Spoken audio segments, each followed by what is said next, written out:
Et Seigneur, on t'en donne à toi seule la gloire. Amen. Amen. Bonjour à chacun. On peut remercier, vous pouvez applaudir Sam et Erika. Merci à vous.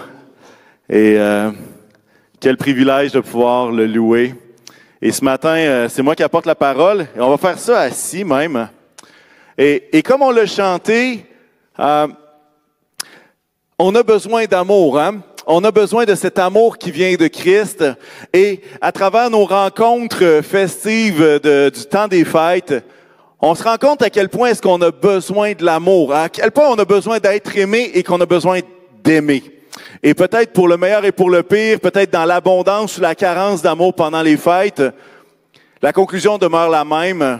On a besoin d'amour. On a besoin d'amour. All you need is love. Et ça a été chanté par tellement de générations. Et à quelque part, cet amour-là, on le ressent, on le sent, on le sait.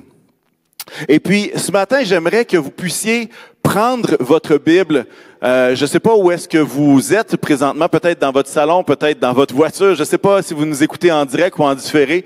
Mais si vous avez une Bible papier, une Bible sur votre cellulaire que vous pouvez consulter, je vous encourage même à peser sur pause s'il faut et aller le chercher parce qu'on va regarder un texte ensemble.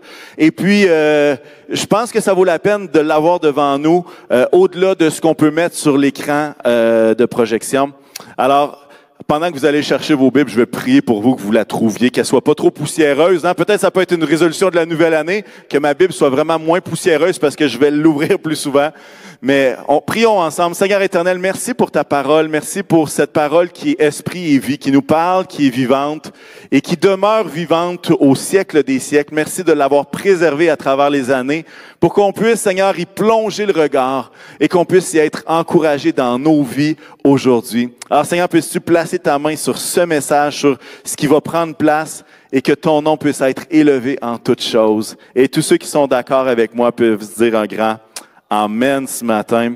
Et on va tourner ensemble dans Colossiens et au chapitre 3. Et puis, moi, j'utilise la version second 21. Peut-être que vous l'aurez dans une autre version et ça enrichira peut-être la compréhension. Mais tournons ensemble dans Colossiens 3. Et puis, on va débuter ça au verset 9 et on va y aller jusqu'au verset 17. Alors, si vous êtes en train de le chercher, prenez le temps d'y aller. Même si je commence, ça vaut la peine. Alors, j'y vais tranquillement au verset 9. Ça va dire « Ne vous mentez pas les uns aux autres, car vous vous êtes dépouillés du vieil homme et de ses manières d'agir. Vous avez revêtu l'homme nouveau qui se renouvelle pour parvenir à la vraie connaissance, conformément à l'image de celui qui l'a créé. Il n'y a plus ni juif, ni non-juif, ni circoncis, ni incirconcis, ni étranger, ni sauvage, ni esclave, ni homme libre. Mais Christ est tout et en tous. Ainsi donc, en tant qu'être choisi par Dieu, saint et bien-aimé, revêtez-vous de sentiments de compassion, de bonté, d'humilité, de douceur, de patience. Supportez-vous les uns et les autres, et si l'un de vous a une raison de se plaindre d'un autre, pardonnez-vous réciproquement. Tout comme Christ vous a pardonné, pardonnez-vous vous aussi.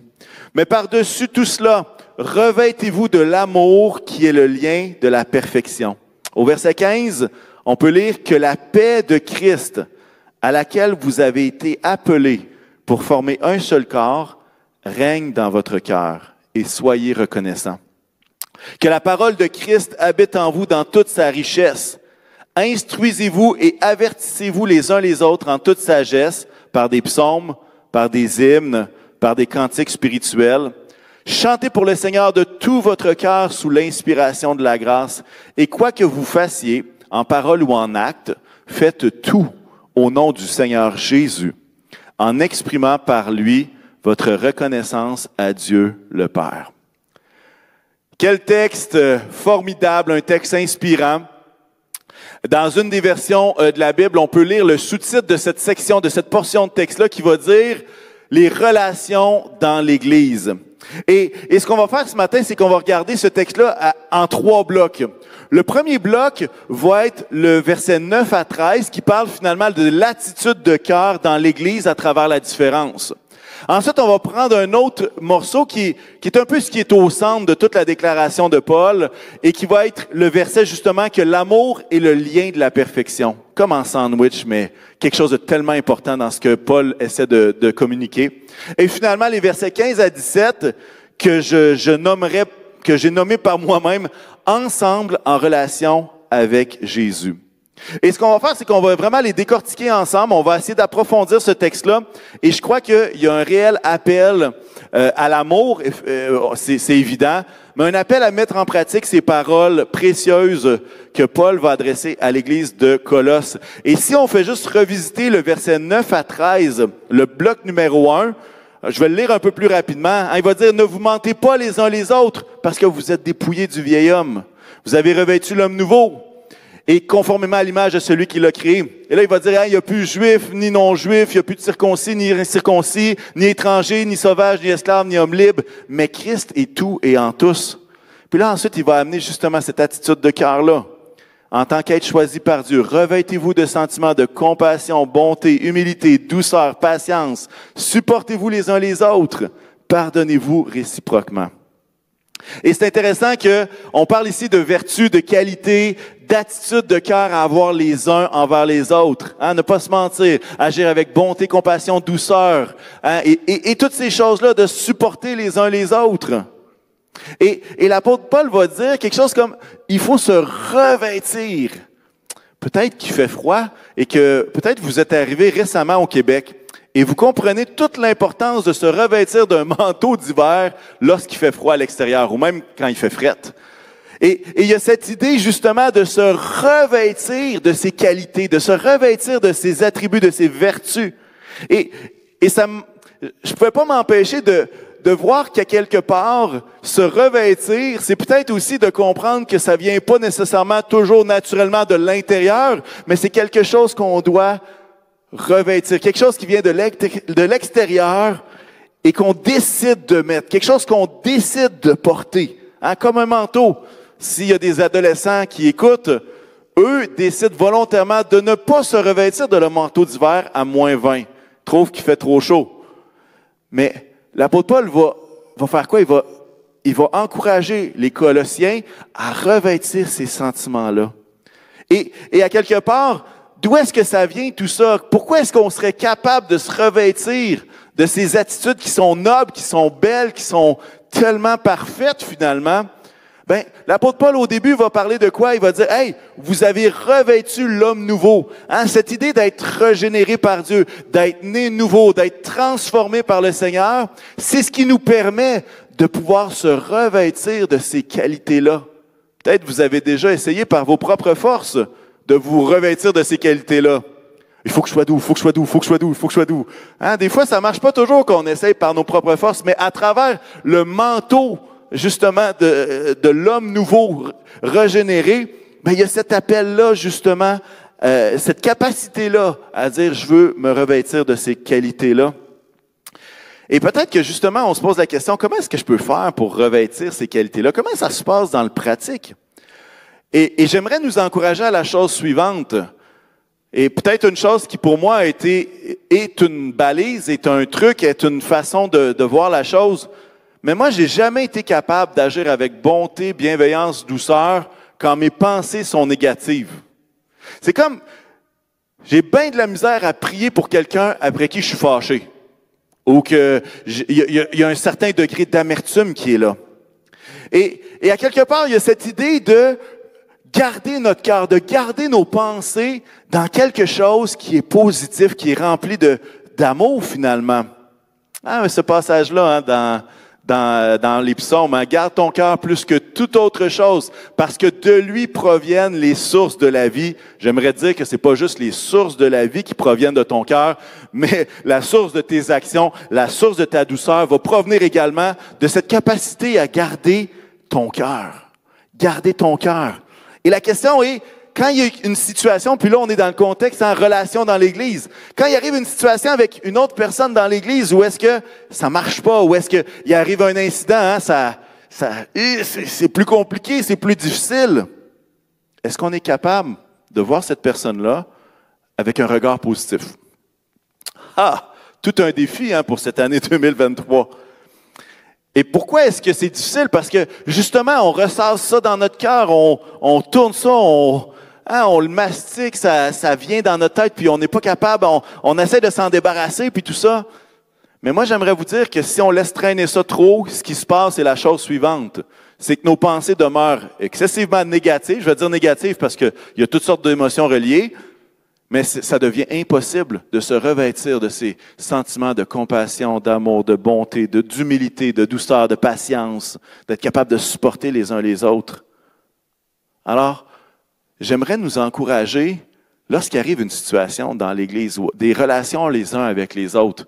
De un, on a besoin de garder notre cœur plus que toute autre chose. Il ne faut pas que ça traîne, ces affaires-là. Il faut qu'on garde notre cœur justement dans cet amour.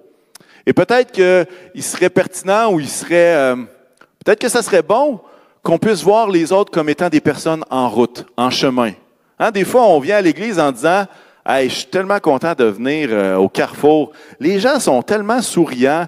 Ils sont parfaits. Wow, c'est génial. Les chrétiens sont parfaits. » Et ça met une attente pour les autres qui font en sorte que quand il arrive un incident, c'est comme si notre monde s'écroule. Mais j'aimerais vous mentionner que chacun d'entre nous, en tout cas peut-être qu'il y en a à la maison qui sont bien plus loin que moi, ça se peut. Peut-être qu'il y a des gens qui sont parfaits, qui écoutent. Je vous suggère de ne pas dire amen à ça tout de suite dans le chat, OK? Dans la discussion. Mais peut-être qu'on devrait justement revoir cette pensée-là et dire, non, on est tous des personnes en route. On ne connaît pas qu'est-ce que les autres ont vécu dans la semaine, dans leur vie, il y a de ça des années. Et d'essayer de justement, pas excuser pour excuser ou dire c'est pas grave. Non, c'est grave ce qui s'est passé. Il y a eu quelque chose. Mais je considère qu'on est une communauté de foi avec des gens qui sont en route, qui ne sont pas parfaits. Et je crois que l'idée de se revêtir de ces sentiments-là, ça commence dans nos pensées. Et j'aimerais justement nous encourager pendant l'année 2023 à travailler nos pensées pour justement éviter d'entrer dans des cercles de négatifs, d'amertume, de toutes sortes de choses et de garder nos cœurs. Parce qu'au final, là, la personne qui t'a offensé, la personne qui est arrivée à un incident, c'est une personne pour qui Christ a versé son sang pour la sauver, pour la délivrer, pour l'aimer. Et bref, peut-être que vous dites, tu sais, dans ce passage-là, pourquoi est-ce que l'apôtre Paul a besoin de dire ça? L'Église, au début, il n'était pas supposé s'aimer parfaitement. Il n'était pas supposé être complètement parfait dans l'amour. Pourquoi est-ce que l'apôtre Paul va donner ces consignes-là à l'Église? J'aimerais, à l'écran, il va y avoir dans quelques instants une carte. Et dans cette carte-là, vous pouvez voir entourée la ville de Colosse. J'espère que vous la voyez. Et puis, juste un petit peu à gauche, vous allez voir la ville d'Éphèse. Mais alors que vous regardez cette carte-là, j'aimerais que vous puissiez remarquer la distance entre Colosse, qui est à peu près dans le milieu, et Jérusalem, qui est complètement en bas en bas à droite de cette carte-là. En fait, il y a une raison pour laquelle l'apôtre Paul va adresser ce message-là, c'est parce que c'est très loin. La distance est loin et ça fait en sorte que l'Église n'était pas une Église homogène avec juste des Juifs. Il y avait des gens de tout horizon, de toute nation. Il y avait des gens avec des statuts sociaux différents. Et c'est pour ça que, au verset 11, quand vous le voyez dans votre Bible papier devant vous ou sur votre application, il va dire, « Hey, il n'y a plus ni juif, ni non-juif, ni circoncis, ni incirconcis, ni étranger, ni sauvage, ni esclave, ni homme libre, mais Christ est tout et en tous. » Il y a une raison pourquoi il adresse ça, c'est parce qu'il y avait tout ce monde-là dans cette Église-là. Et au final, on peut être tenté de lire ce verset-là et dire, c'est vrai, il n'y a pas de différence de personne. Et j'aimerais vous dire que c'est pas vrai qu'il n'y a pas de différence. Il y a des cultures différentes. Il y a toutes sortes de choses qui sont différentes. C'est pas vrai que quand on arrive dans l'Église, tout d'un coup, on est tout le monde est pareil. Non, il y a des différences. Il y avait vraiment des étrangers, il y avait vraiment des esclaves, il y avait vraiment des hommes libres, il y avait vraiment des juifs, il y avait vraiment des non-juifs. Mais il y a quelque chose qui transcende tout ça. Il y a quelque chose qui va au-delà. Il y a quelque chose de tellement plus grand qui dépasse ces différences-là. Quelque chose qui dépasse ce que l'œil peut voir, qui dépasse l'accent qu'on peut entendre de nos oreilles, qui peut dépasser le statut social d'une personne. Et en fait, ce qu'on comprend, c'est qu'il y a des différences dans l'Église, mais il y a quelque chose qui est encore plus grand, Christ qui est en tous, Christ qui est tout. À la ressemblance de celui qui nous a créés, va dire le verset 10 aussi. Et à quelque part, les qualités et les attitudes qui sont partagées par l'apôtre Paul se font dans un contexte multiculturel important avec des différences marquées. Peut-être que vous avez l'impression que c'est quelque chose de nouveau. Parce que peut-être que l'Église, dans les dernières années, était un peu plus homogène. Mais j'aimerais vous dire qu'il n'y a rien de nouveau sous le soleil. Et les défis des différences se trouvaient même à l'Église de Colosse. Et c'est intéressant parce que je ferme le premier bloc et je m'enligne sur le verset 14, qui est comme un peu le centre, le thème de tout ce message-là, et qui va dire quoi? Mais par-dessus tout, cela, revêtez-vous de l'amour qui est le lien de la perfection. Hey, ça ferait une belle phrase à mettre sur Facebook, hein? Une belle citation, on rajoute une belle image, puis c'est vraiment inspirant.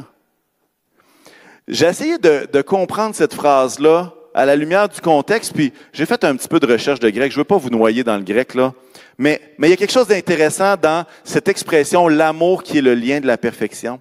Et le mot « lien », c'est le mot sondesmos en grec. Et c'est comme, la définition, c'est une chose du milieu, quelque chose dans le milieu par lequel deux éléments peuvent être unis ensemble. Je vous donne un exemple, le jambon dans la sandwich pas de croûte au jambon. C'est ce qui unit les deux éléments pour en faire un tout. OK? Mais le mot lien, c'est justement quelque chose qui va permettre à deux autres choses d'être unis ensemble. Et lorsque l'apôtre Paul va utiliser le mot perfection, ce qui est téléio tétos, je vous ferai pas le répéter, c'est correct, mais ce que ça veut dire, perfection, ici, ça veut dire quelque chose comme qui est complètement complet, un ensemble complet. Il y en a qui vont le traduire comme une unité parfaite, un accomplissement. Et je reviens à notre verset, le verset 14, ce qu'il est en train de dire, c'est qu'il dit, l'amour, là, va être comme le mortier, la colle, ce qui va faire en sorte que des personnes différentes vont être capables d'être unies et de faire un parfaitement. L'amour va être cette espèce d'élément qui va faire en sorte que malgré les différences, ces choses vont être pleinement unies les unes aux autres. Et là, on fait, oh wow, OK, il y a quelque chose là d'important. Et il y a différentes versions qui vont amener ce passage-là avec un nouvel éclairage. La version Parole vivante va dire que l'amour rendra votre communion indissoluble, qui ne sera plus capable de se séparer par la suite. Hein? L'amour est l'agent liant qui va faire en sorte que ça va rester ensemble. La Bible, le Sommeur, la traduction Le Sommeur va parler du lien par excellence. La Bible français courant va dire ce lien qui vous permettra d'être parfaitement unis. L'amour est ce qui nous permet d'être parfaitement unis. Et c'est intéressant que, je vous ai dit tantôt dans la carte du monde de l'époque des voyages de Paul, je vous ai parlé de la ville d'Éphèse. Vous avez remarqué qu'il est très, très proche en distance de la ville de Colosse. C'est des villes voisines. Et c'est drôle parce que dans Éphésiens, la lettre aux Éphésiens, à l'église d'Éphèse, il se retrouve un peu le même type de vocabulaire. Vous allez voir, je vais lire le passage, vous allez faire, il me semble que j'ai déjà entendu ça, ces mots-là, il n'y a pas longtemps. Dans Éphésiens 4, versets 2 à 4, ça va dire « en toute humilité », hein, on a vu ça, et douceur, on a vu ça aussi, avec patience, on a vu ça aussi, supportez-vous les uns les autres, c'est textuellement comme ça, dans l'amour. Je pense qu'on a vu ça aussi. Il va dire « efforcez-vous de conserver l'unité de l'esprit », hein, quasiment « revêtez-vous pour conserver l'unité de l'esprit par le lien de la paix ». Il y a un seul corps et un seul esprit. Et encore ici, il y a cette notion de garder l'unité de l'esprit de personnes qui sont différentes. C'est le même contexte culturel. Il y a des gens d'un peu partout. Il va dire donc le lien, cette espèce de colle va être la paix, va être l'élément dans le milieu, comme une colle, un mortier, qui va permettre à ces personnes de conserver l'unité de l'esprit dans leurs différences. Et après ça, l'apôtre Paul va continuer en disant quoi? Il y a un seul corps, un seul esprit. Il est en train de parler encore de cette unité-là. Et à quelque part, il y a cette idée que dans Éphésiens, il va dire, hey, conservez cette unité-là par le lien de la paix. Tandis que dans Colossiens, il va dire, hey, par le lien de l'amour, ça va jammer ensemble, ça va être uni parfaitement ensemble. Verset 14, qu'on est en train d'étudier dans Colossiens, mais par-dessus tout cela, revêtez-vous de l'amour qui est le lien de la perfection. Qu'est-ce que l'amour? Qu'est-ce qui englobe l'amour? Vous savez, dans le discours ambiant, on en vient quasiment à penser que l'amour, c'est la tolérance. C'est comme, t'es là, je te tolère, c'est beaucoup d'amour. Je crois que dans l'Église, ce vocabulaire-là ne tient pas. L'amour ne tient pas au fait que je tolère une personne à gauche ou à droite. L'amour va beaucoup plus loin que ça. L'amour, c'est quelque chose d'actif, c'est quelque chose qui commence par nos pensées, comme je l'ai dit plus tôt. Si nos pensées sont négatives, comment aimer? Est-ce que c'est de l'amour? Non, mais à quelque part, on veut garder notre cœur pour que nos pensées soient remplies de cet amour-là. Parce que si, justement, nos pensées négatives, amertume, tout ça, c'est plus de l'amour. Et moi, la question que je veux nous poser à l'aube de cette année 2023, c'est quel est notre niveau d'amour dans notre assemblée? Quel est notre niveau d'amour? Est-ce que le mortier, la colle, ce jambon, est-ce que tout ça nous garde unis ensemble? Est-ce que notre niveau d'amour permet que des personnes complètement différentes puissent être unies dans un seul corps? Et il y a cette image du corps de Christ, du corps de l'Église qui est uni ensemble. Et je crois que, et dans mon cœur, je crois que pour cette année 2023, je crois dans une année 2023 remplie d'amour les uns pour les autres, vraiment. Une année remplie d'amour qui est le lien de la perfection. Et je devrais entendre un amen à quelque part, soit sur le chat ou dans votre maison. Je crois dans une année 2023 remplie d'amour les uns pour les autres. Et Carrefour Chrétien de la Capitale, je nous souhaite une année qui va être remplie du lien de la paix, du lien de l'amour les uns envers les autres. Donc, juste ça pour le petit bloc du verset 14. Et ensuite, c'est intéressant parce que, justement, l'amour n'est pas fait pour être complètement passif. L'amour, c'est pas juste dans ma tête, je t'aime. Dans un couple, si ça se passe juste dans ma tête, ça ira pas bien. Pourquoi? Parce que l'amour sans action, peut-être pas tant d'amour que ça. Je ne sais pas si vous comprenez ce que je veux dire. Et l'apôtre Paul va apporter ce texte, revêtez-vous de l'amour qui est le lien de la perfection. Il va l'appliquer de façon pratique pour l'Église. Il va dire quoi? Et là, on va relire le verset 15 à 17, vous l'avez devant vous, que la paix de Christ à laquelle vous avez été appelés pour former un seul corps règne dans votre cœur. La paix de Christ, un seul corps. Ça ne vous rappelle pas le texte d'Éphésiens? Il va dire, et soyez reconnaissants. Et au verset 16, voici ce qu'il va donner comme instruction pratique pour l'Église afin de vivre dans cet amour-là. Il va dire que la parole de Christ habite en vous dans toute sa richesse. Instruisez-vous et avertissez-vous les uns les autres en toute sagesse par des psaumes, par des hymnes, par des cantiques spirituels. Chantez pour le Seigneur de tout votre cœur sous l'inspiration de la grâce. Et quoi que vous fassiez, verset 17, en parole ou en acte, faites tout au nom du Seigneur Jésus en exprimant par lui votre reconnaissance à Dieu le Père. Il y a cette idée qu'on s'aime tellement qu'on veut grandir dans le Seigneur ensemble. Pour vrai. Il y a cette colle de l'amour qui nous tient ensemble et qui fait en sorte qu'on a le désir de grandir ensemble dans le Seigneur. Et je peux vous dire que c'est un honneur et c'est un privilège pour moi de pouvoir grandir dans le Seigneur avec vous tous. J'affectionne particulièrement les deux petits groupes dans lesquels je suis, justement pour grandir ensemble. Lorsque je suis avec vous tous, il y a cette idée que, à cause de l'amour que j'ai pour chacun de vous, il y a un plaisir à pouvoir grandir ensemble. Et sans me tromper, je peux même élargir ça à l'équipe pastorale, que par amour, on a ce plaisir, cette joie, ce privilège, cet honneur de pouvoir grandir ensemble, comme l'apôtre Paul nous le mentionne. On aime grandir ensemble en Jésus. Et Et différents moyens sont mis là par l'apôtre Paul. Il va dire quoi? Il va parler de la parole de Christ, de s'instruire, de s'avertir les uns les autres. Et vous savez quoi?